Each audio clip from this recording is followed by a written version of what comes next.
სიმდაბლის უნიკალურობა, რომ ამას თუ არ გაიაზრებ, სად ხარ და ვინ ხარ და ვის ელაპარაკები და რა მადლიერებით გამშვალული იყო. მაქვს მადლიერება ადამიანის ყურს. ბიჭო, მადლიერება რომ გქონდეს აი ამ დიაპაზონის გარღვევისთვის, რომ ღმერთმა გაარღვია ჩემთვის, გაარღვია ღმერთისთვის რა პრობლემაა, მაგრამ ჩემთვის რომ გახსნა ეს და ამის გამო რომ მადლიერება მქონდეს, მე განა იესოს სახელის ერთ გახსენებაზე ცრემლად არ დავიღურებოდი. არ დავდნებო ეგოს იოსების სიქასტე ამბობს მადლი და ამას სილვან ათონელის ამბობს იმისგან დამოუკიდებლად მადლი შეაჩერე დავდნები. გესმით, ჩვენ მადლის მიმართ უგზნობნი ვართ, როგორც პირუტყვნი, როგორც ღორი ვერ გზნობს, საღვთო მათ ისე ვერ აგზნობ ჩვენ. გესმით? აი ესეც ხომ არის? ამიტომ ეს პრობლემა რა ჩვენ გვაქვს, თუ არ იქნა გაზრებული, გინდა არ გინდა, რაც არ უნდა კაი განათლება გქონდეს თეოლოგიური, რაც არ უნდა ვემორჩილებოდეთ ეკლესიის წესებს, გარეგნოს.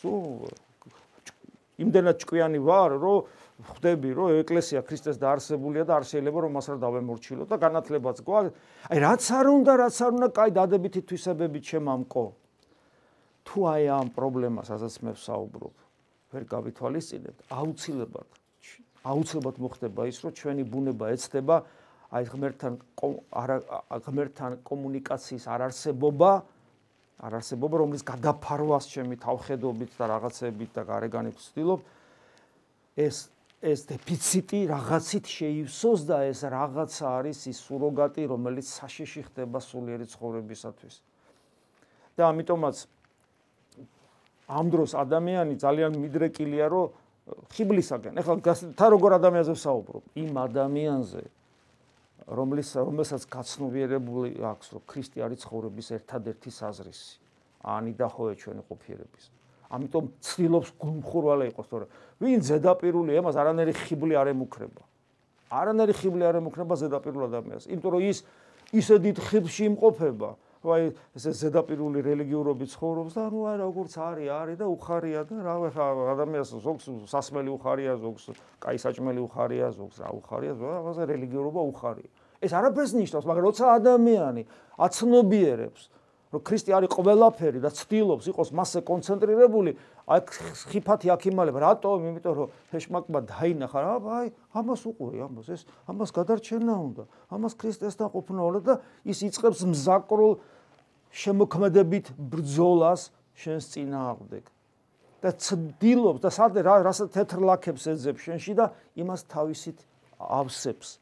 და აი გვინდა სწორედ ის სიბზნე, რომ არ მივცეთ მას საშუალება ჩვენი დეფიციტი, რომელიც ღმერთთან ურთიერთობიდან გამომდინარეა, რაღაცით შეავსოს. და რა თქმა უნდა, აქ როგორც ხშირად ვამბობთ, ერთადერთი გამოსავალი, ეს არის უკიდურესი ქრისტესდარი სიმდაბლის სათნოების მოპოვება ჩვენში. სხვა შესაძლებლობა ადამიანს არ აქვს.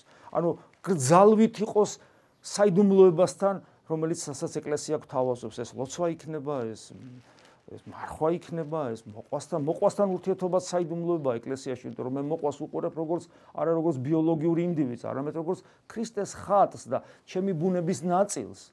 გესმით? ჩემ ძმას, ჩემ დას, რომელთანაც მე არა მარტო ბიოლოგიური ერთობა მაკავშირებს, არამედ ქრისტეს სისხლი და ხორცი მაკავშირებს და ამავე დროს მე უყურებ მას ადამიანს, რომლისათვისაც ქრისტე მოკვდა. ესეც საიდუმლოება. ახლა ვლაპარაკობ ლოცვაზე და ზიარებაზე, ხო გესმით? აი აქ გქონდეს უკიდურესი სიმდაბლითი დამოკიდებულება იმის გააზრება თუ სად ვარ, როგორ ვარ და სად არის ჩემი ადგილი და რა განწყობა უნდა მქონდეს ყოველივე ამის მიმართ.